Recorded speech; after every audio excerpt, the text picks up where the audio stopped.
Hey guys, welcome back to my channel. If you're a returning subscriber, thank you for coming back. And if you're just seeing my video for the first time, please subscribe to this channel because you will be learning a lot from this channel. So guys, today's video is going to be about a customer and a seller. Assuming you as a customer, you're going to the market, because here in Nigeria we call it going to the market, or it could be a supermarket, or maybe you want to get something from the grocery store. Let's assume you're a customer and you're going to the market to get something. So that's the conversation we're going to have between the seller and the customer. So guys, without wasting much time, let's go into today's video. And guys, do remember to use the pause and play button to understand this video properly. See you on the other side.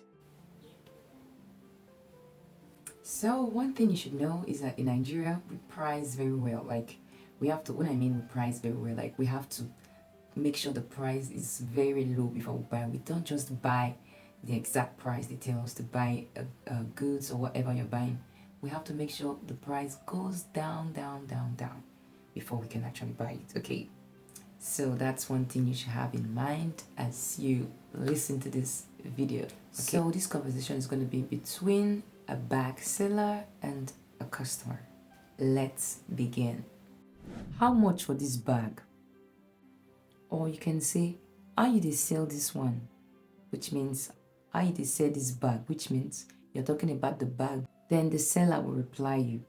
This one at 20k. Assuming the bag costs 20k. The seller will tell you. Then you as a customer, maybe the bag is too expensive. You can exclaim. You can just say, it too cost to. It too cost to. I beg, I don't fit pay. It too cost to. Which means it's too expensive. That you cannot pay for that bag for that amount. It's too expensive. So the seller might say, oh yeah, bring 18,000 naira for the bag. But if you don't want to pay 18,000 naira for the bag and you only have 15,000 naira, you can say, I beg, make I bring 15,000 naira now. Now 15,000 naira I just carry come market too. Now only 50,000 naira I just carry come market. Which means, please let me bring 15,000 naira. It's only 15,000 naira I brought with me to buy this bag. Let me pay 15,000 naira. So let's say the seller agreed to sell for you for that 15,000 naira. And he puts the bag in the wrap and he gives you the bag. So the seller might tell you, please come again or I beg. Next time when they come buy from us. It means that when you're in the market again, please come and patronize us again. And then you can say, okay, no wahala, which means, okay, no problem. When I'm in the market again, I will come and buy from you.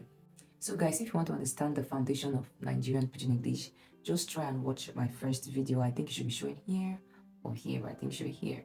So just try and watch my first video, not my YouTube shorts. I mean my video on YouTube here.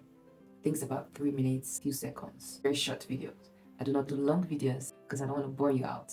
To understand the foundation I laid for Nigerian Pidgin English, so that you can have that Nigerian accent, just watch my first video and I think you'll be on your way to speaking Nigerian Pidgin English just like Nigerian. So guys, if you're still not yet subscribed, please click the subscribe button, give me a thumbs up on this video and share, and see you in my next video.